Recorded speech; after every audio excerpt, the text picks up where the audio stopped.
আসসালামু আলাইকুম। আজকের ভিডিওতে আমরা রেজিস্ট্রেশন অ্যাক্টের সেকশন 63A নিয়ে ডিসকাস করব।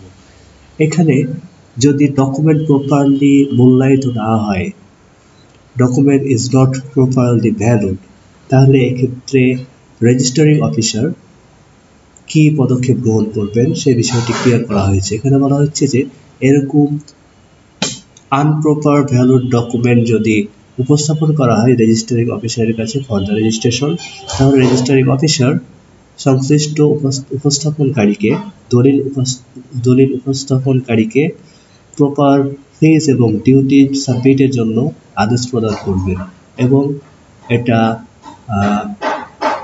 রিয়ালাইজ করার পরে ডিউটিজ এবং ফি আদায় করার পরেই কেবলমাত্র ডকুমেন্টটি রেজিস্টার করবেন। ওকে, যদি কোনো রেজিস্টারিং অফিসার এই প্রভিশন এই নিয়মটা ভায়োলেট করে তাহলে তার নিকট থেকে এই duties and fee unpaid duties and fee আদায় করা হবে। Okay, thank you for watching.